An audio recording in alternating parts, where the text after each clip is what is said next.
nom du Père et du Fils et du Saint-Esprit. Amen.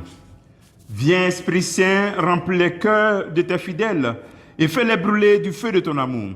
Ô Seigneur, envoie ton esprit et tout sera créé et tu renouvelleras la face de la terre.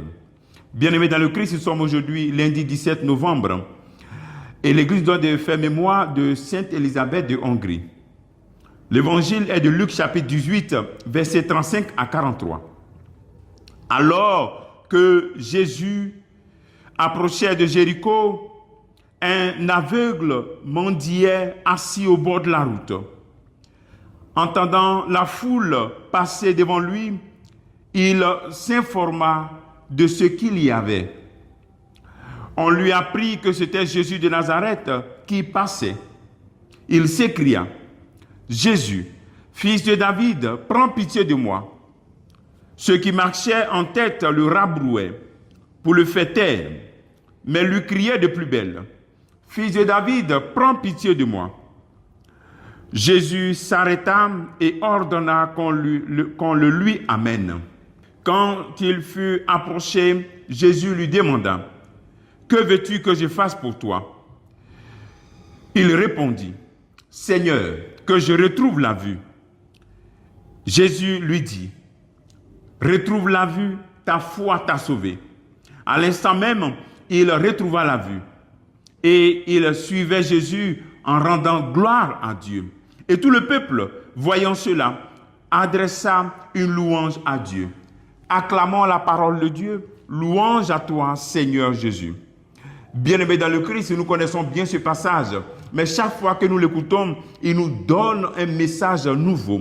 Un aveugle au bord du chemin. Aussitôt, si tu peux être au bord du chemin, tu peux être loin de Jésus-Christ. Tu n'es pas sur le chemin. Mais il n'est pas tard. Comme cet aveugle, informe-toi. Il s'informe parce qu'il entend les gens parler. Informe-toi lorsqu'on parle de Jésus. Cherche à le connaître davantage. On lui dit que c'est Jésus qui passe. Et voici qu'étant au bord du chemin, cette réalité de misère, de vie sans Dieu, de vie vide, de solitude, il dit: prends pitié de moi, Jésus, fils de David. Toi aussi, tu peux crier vers Dieu aussi par rapport à ta situation. Jésus, fils de David, prends pitié de moi. N'écoute pas les gens qui vont te rabrouer, qui vont dire: mais pourquoi tu dis cela? Les gens qui vont t'empêcher. N'écoute pas tout cela. Voici que cet aveugle n'écoute pas les gens qui disent: tais-toi, tais-toi. Arrête de prier, tu pries trop. Tu fais ceci, on ne voit même pas ce que ton Jésus te donne.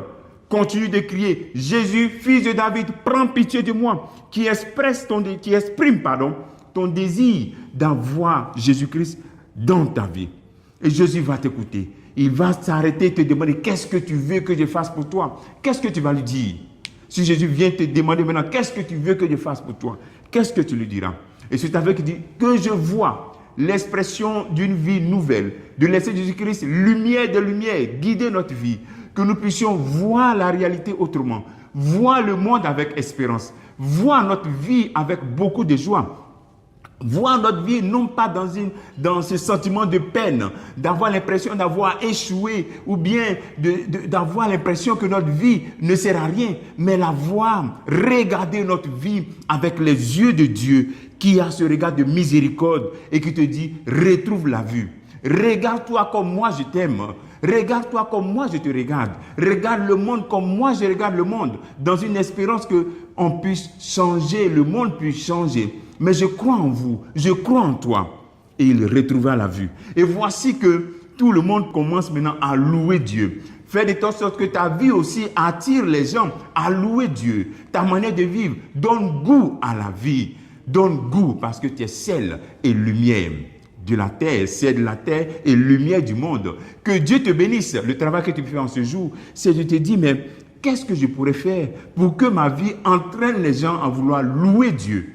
Dieu te bénisse au nom du Père et du Fils et du Saint-Esprit. Amen.